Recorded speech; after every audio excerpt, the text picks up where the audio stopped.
the 3rd of May. Bistritz. Left Munich at 8:35 p.m. on the 1st of May, arriving at Vienna early next morning. Should have arrived at 6:46, but train was an hour late. Budapest seems a wonderful place, from the glimpse which I got of it from the train and the little I could walk through the streets. I feared to go very far from the station, as we had arrived late and would start as near the correct time as possible. The impression I had was that we were leaving the west and entering the east. The most western of splendid bridges over the Danube, which is here of noble width and depth, took us among the traditions of Turkish rule. We left in pretty good time, and came after nightfall to Klausenburg. Here I stopped for the night at the Hotel Royal. I had for dinner, or rather supper, a chicken done up some way with red pepper, which was very good but thirsty. Get recipe for Mina. I asked the waiter, and he said it was called paprika hendl, and that, as it was a national dish, I should be able to get it anywhere along the Carpathians. I found my smattering of German very useful here. Indeed, I don't know how I should be able to get on without it. Having had some time at my disposal when in London, I had visited the British Museum, and made search among the books and maps in the library regarding Transylvania. It had struck me that some foreknowledge of the country could hardly fail to have some importance in dealing with a nobleman of that country. I find that the district he named is in the extreme east of the country, just on the borders of 3 states, Transylvania, Moldavia and Bukovina, in the midst of the Carpathian Mountains, one of the wildest and least known portions of Europe. I was not able to light on any map or work giving the exact locality of the castle Dracula, as there are no maps of this country as yet to compare with our own Ordnance Survey maps, but I found that Bistritz, the post town named by Count Dracula, is a fairly well-known place. I shall enter here some of my notes, as they may refresh my memory when I talk over my travels with Mina. In the population of Transylvania there are 4 distinct nationalities: Saxons in the south, and mixed with them the Wallachs, who are the descendants of the Dacians, Magyars in the west, and Sikhes in the east and north. I am going among the latter, who claim to be descended from Attila and the Huns. This may be so, for when the Magyars conquered the country in the 11th century they found the Huns settled in it.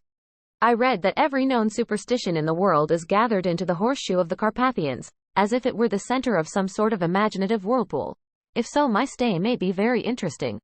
I must ask the Count all about them. I did not sleep well, though my bed was comfortable enough, for I had all sorts of queer dreams. There was a dog howling all night under my window, which may have had something to do with it, or it may have been the paprika, for I had to drink up all the water in my carafe, and was still thirsty. Towards morning I slept and was wakened by the continuous knocking at my door, so I guess I must have been sleeping soundly then. I had for breakfast more paprika, and a sort of porridge of maize flour which they said was mamaliga, an eggplant stuffed with forcemeat, a very excellent dish, which they call implatata. Get recipe for this also. I had to hurry breakfast, for the train started a little before 8, or rather it ought to have done so, for after rushing to the station at 7:30 I had to sit in the carriage for more than an hour before we began to move. It seems to me that the further east you go the more unpunctual are the trains. What ought they to be in China? All day long we seemed to dawdle through a country which was full of beauty of every kind. Sometimes we saw little towns or castles on the top of steep hills such as we see in old missals. Sometimes we ran by rivers and streams which seemed from the wide stony margin on each side of them to be subject to great floods. It takes a lot of water, and running strong, to sweep the outside edge of a river clear. At every station there were groups of people, sometimes crowds, and in all sorts of attire. Some of them were just like the peasants at home or those I saw coming through France and Germany, with short jackets and round hats and homemade trousers, but others were very picturesque. The women looked pretty, except when you got near them, but they were very clumsy about the waist. They had all full white sleeves of some kind or other, and most of them had big belts with a lot of strips of something fluttering from them like the dresses in a ballet, but of course there were petticoats under them. The strangest figures we saw were the Slovaks, who were more barbarian than the rest, with their big cowboy hats, great baggy dirty white trousers, white linen shirts, and enormous heavy leather belts, nearly a foot wide, all studded over with brass nails. They wore high boots, with their trousers tucked into them, and had long black hair and heavy black mustaches. They are very picturesque, but do not look prepossessing. On the stage they would be set down at once as some old oriental band of brigands. They are, however, I am told, very harmless and rather wanting in natural self-assertion. It was on the dark side of twilight when we got to Bistritz, which is a very interesting old place. Being practically on the frontier, for the Borgo Pass leads from it into Bukovina, it has had a very stormy existence, and it certainly shows marks of it. 50 years ago, a series of great fires took place, which made terrible havoc on 5 separate occasions. At the very beginning of the 17th century, it underwent a siege of 3 weeks and lost 13,000 people, the casualties of war proper being assisted by famine and disease. Count Dracula had directed me to go to the Golden Krone Hotel, which I found, to my great delight, to be thoroughly old-fashioned, for of course I wanted to see all I could of the ways of the country. I was evidently expected, for when I got near the door I faced a cheery-looking elderly woman in the usual peasant dress, white undergarment with long double apron, front and back, of colored stuff fitting almost too tight for modesty. When I came close she bowed and said, "The Herr Englishman?" "Yes," I said, "Jonathan Harker." She smiled, and gave some message to an elderly man in white shirt sleeves, who had followed her to the door. He went, but immediately returned with a letter. "My friend, welcome to the Carpathians. I am anxiously expecting you. Sleep well tonight. At 3 tomorrow the diligence will start for Bukovina. A place on it is kept for you. At the Borgo Pass my carriage will await you and will bring you to me. I trust that your journey from London has been a happy one, and that you will enjoy your stay in my beautiful land. Your friend, Dracula."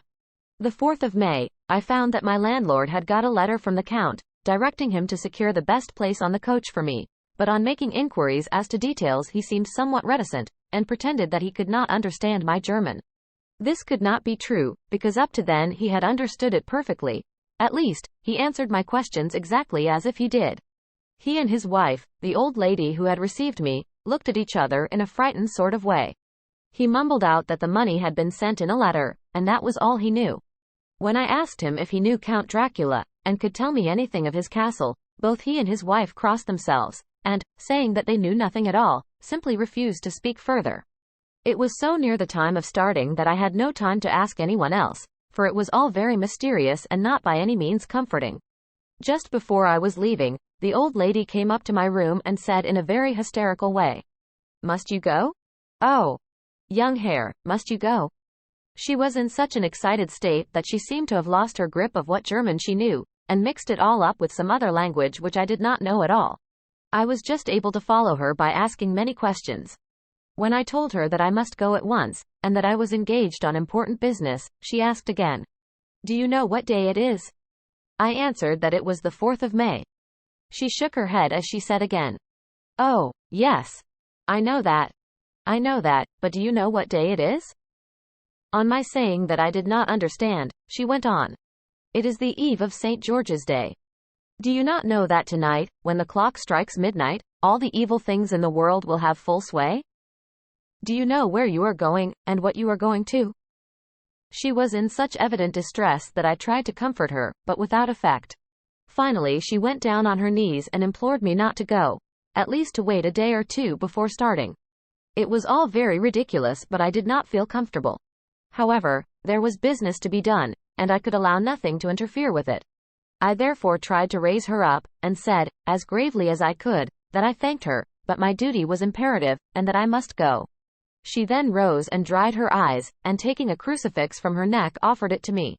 I did not know what to do, for, as an English churchman, I have been taught to regard such things as in some measure idolatrous, and yet it seemed so ungracious to refuse an old lady meaning so well and in such a state of mind.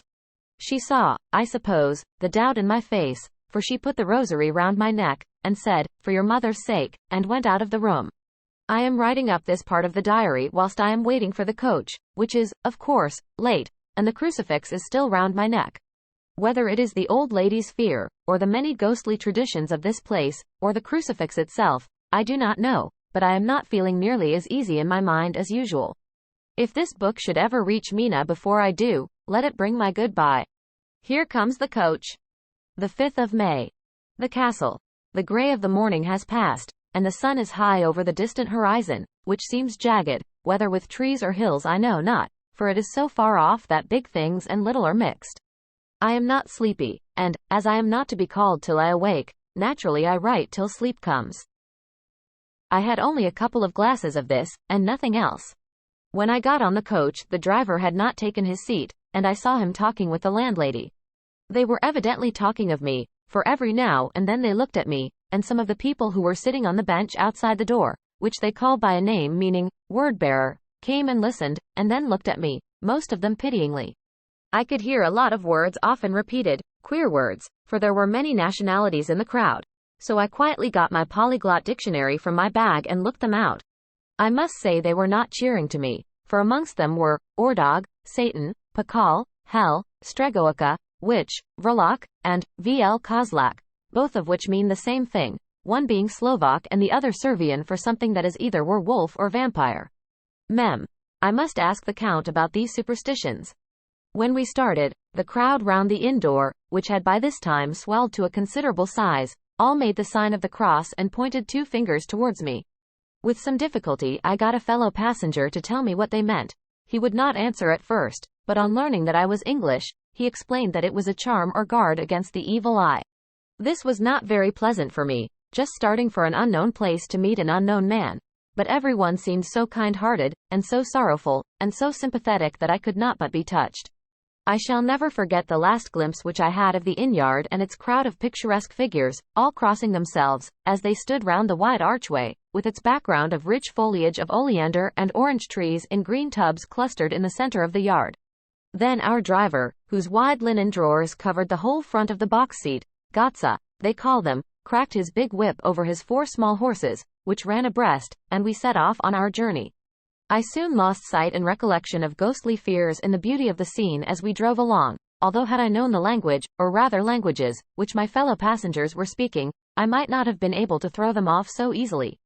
Before us lay a green sloping land full of forests and woods, with here and there steep hills, crowned with clumps of trees or with farmhouses, the blank gable end to the road.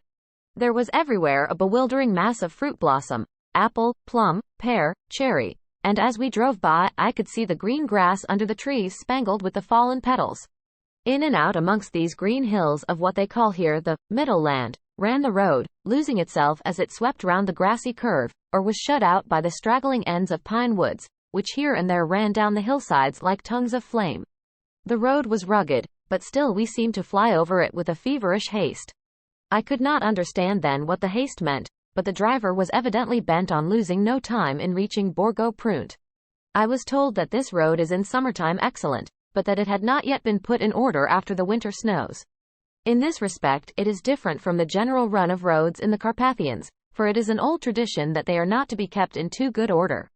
Of old the Hospaders would not repair them, lest the Turk should think that they were preparing to bring in foreign troops, and so hasten the war which was always really at loading point. Beyond the green swelling hills of the middle land rose mighty slopes of forest up to the lofty steeps of the Carpathians themselves. Right and left of us they towered, with the afternoon sun falling full upon them and bringing out all the glorious colors of this beautiful range, deep blue and purple in the shadows of the peaks, green and brown where grass and rock mingled, and an endless perspective of jagged rock and pointed crags, till these were themselves lost in the distance, where the snowy peaks rose grandly.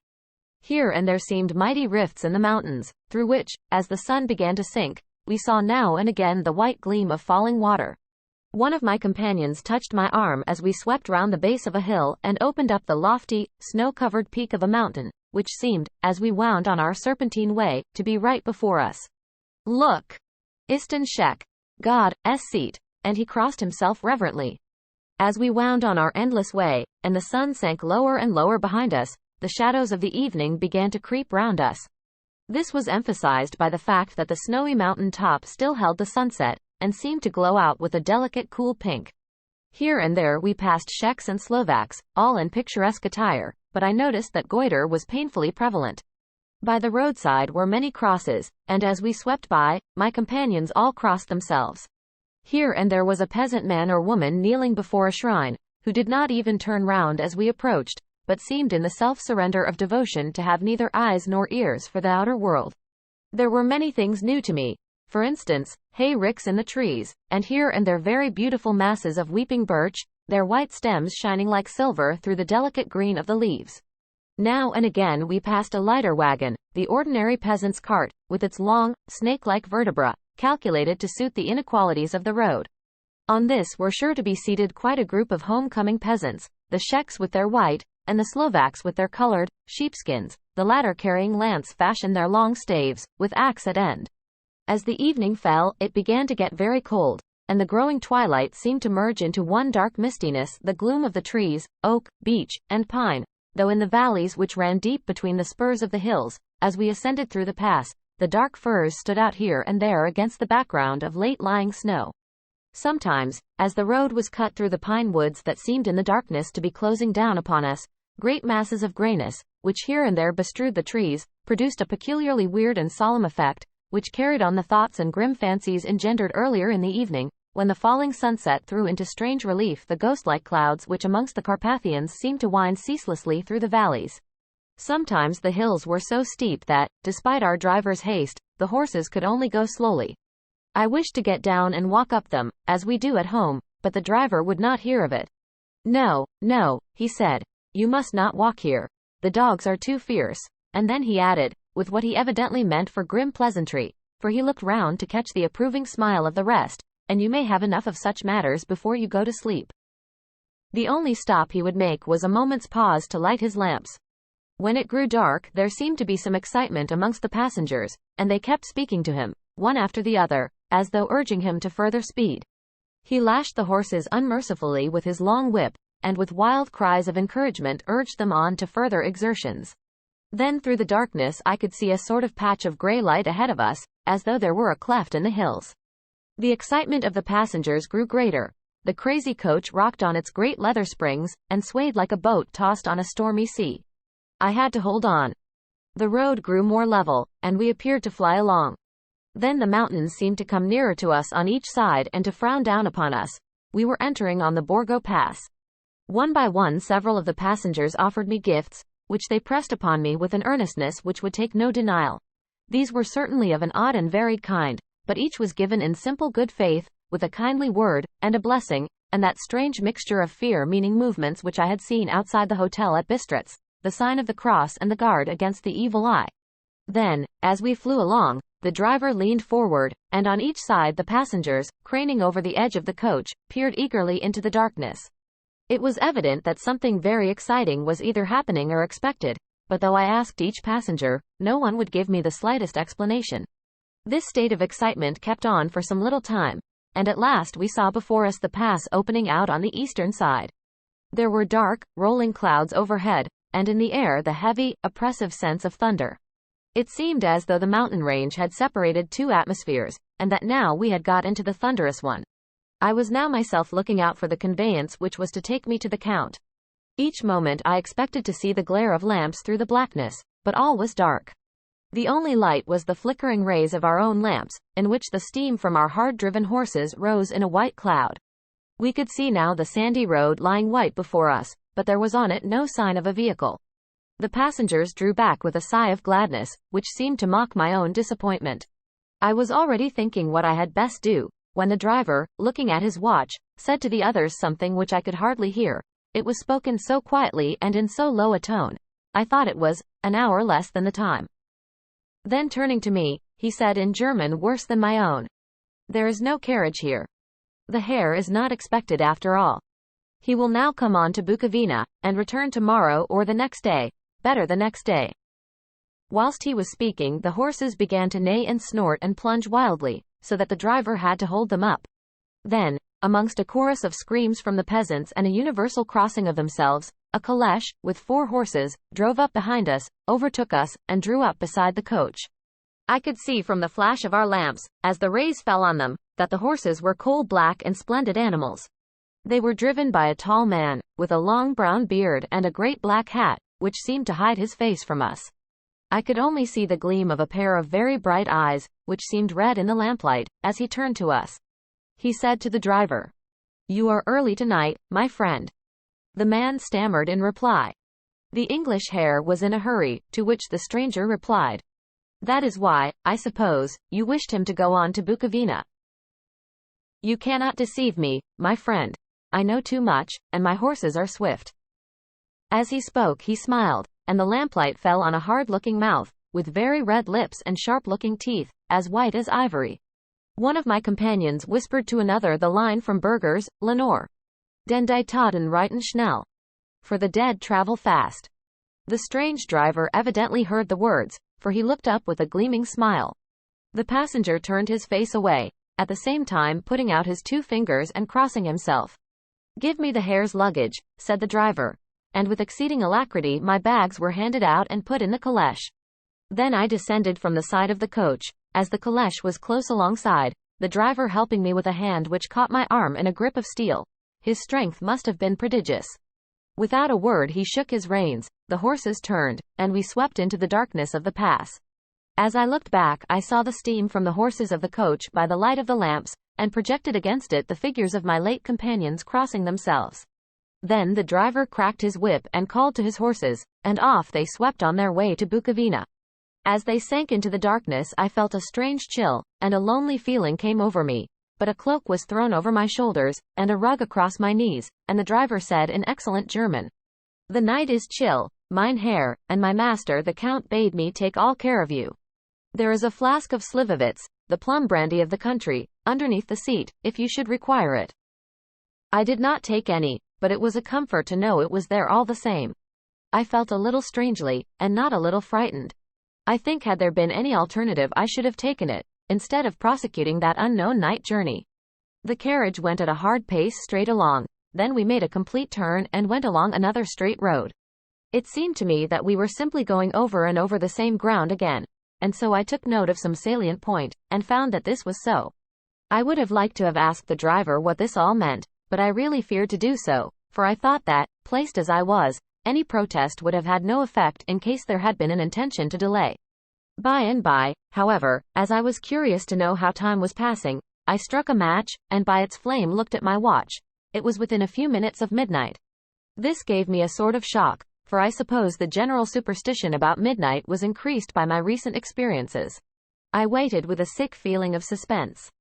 Then a dog began to howl somewhere in a farmhouse far down the road, a long, agonized wailing, as if from fear. The sound was taken up by another dog, and then another and another, till, borne on the wind which now sighed softly through the pass, a wild howling began, which seemed to come from all over the country, as far as the imagination could grasp it through the gloom of the night. At the first howl the horses began to strain and rear, but the driver spoke to them soothingly, and they quieted down, but shivered and sweated as though after a runaway from sudden fright. Then, far off in the distance, from the mountains on each side of us began a louder and a sharper howling, that of wolves, which affected both the horses and myself in the same way, for I was minded to jump from the caleche and run, whilst they reared again and plunged madly, so that the driver had to use all his great strength to keep them from bolting. In a few minutes, however, my own ears got accustomed to the sound, and the horses so far became quiet that the driver was able to descend and to stand before them. He petted and soothed them, and whispered something in their ears, as I have heard of horse-tamers doing, and with extraordinary effect, for under his caresses they became quite manageable again, though they still trembled. The driver again took his seat, and shaking his reins, started off at a great pace. This time, after going to the far side of the pass, he suddenly turned down a narrow roadway which ran sharply to the right. Soon we were hemmed in with trees, which in places arched right over the roadway till we passed as through a tunnel, and again great frowning rocks guarded us boldly on either side. Though we were in shelter, we could hear the rising wind, for it moaned and whistled through the rocks, and the branches of the trees crashed together as we swept along. It grew colder and colder still, and fine, powdery snow began to fall, so that soon we and all around us were covered with a white blanket. The keen wind still carried the howling of the dogs, though this grew fainter as we went on our way. The baying of the wolves sounded nearer and nearer, as though they were closing round on us from every side. I grew dreadfully afraid, and the horses shared my fear. The driver, however, was not in the least disturbed. He kept turning his head to left and right, but I could not see anything through the darkness. Suddenly, away on our left, I saw a faint flickering blue flame. The driver saw it at the same moment. He at once checked the horses, and, jumping to the ground, disappeared into the darkness. I did not know what to do, the less as the howling of the wolves grew closer. But while I wondered, the driver suddenly appeared again, and without a word took his seat, and we resumed our journey. I think I must have fallen asleep and kept dreaming of the incident, for it seemed to be repeated endlessly, and now looking back, it is like a sort of awful nightmare. Once the flame appeared so near the road, that even in the darkness around us I could watch the driver's motions. He went rapidly to where the blue flame arose, It must have been very faint, for it did not seem to illumine the place around it at all, and gathering a few stones, formed them into some device. Once there appeared a strange optical effect. When he stood between me and the flame, he did not obstruct it, for I could see its ghostly flicker all the same. This startled me, but as the effect was only momentary, I took it that my eyes deceived me straining through the darkness. Then for a time there were no blue flames, and we sped onwards through the gloom, with the howling of the wolves around us, as though they were following in a moving circle. At last there came a time when the driver went further afield than he had yet gone, and during his absence, the horses began to tremble worse than ever and to snort and scream with fright. I could not see any cause for it, for the howling of the wolves had ceased altogether. But just then the moon, sailing through the black clouds, appeared behind the jagged crest of a beetling, pine-clad rock, and by its light I saw around us a ring of wolves, with white teeth and lolling red tongues, with long, sinewy limbs and shaggy hair. They were 100 times more terrible in the grim silence which held them than even when they howled. For myself, I felt a sort of paralysis of fear. It is only when a man feels himself face to face with such horrors that he can understand their true import. All at once the wolves began to howl, as though the moonlight had had some peculiar effect on them. The horses jumped about and reared, and looked helplessly round with eyes that rolled in a way painful to see, but the living ring of terror encompassed them on every side, and they had perforce to remain within it. I called to the coachman to come, for it seemed to me that our only chance was to try to break out through the ring and to aid his approach. I shouted and beat the side of the caleche, hoping by the noise to scare the wolves from that side, so as to give him a chance of reaching the trap. How he came there, I know not, but I heard his voice raised in a tone of imperious command, and looking towards the sound, saw him stand in the roadway. As he swept his long arms, as though brushing aside some impalpable obstacle, the wolves fell back and back further still. Just then a heavy cloud passed across the face of the moon, so that we were again in darkness. When I could see again, the driver was climbing into the caleche, and the wolves had disappeared.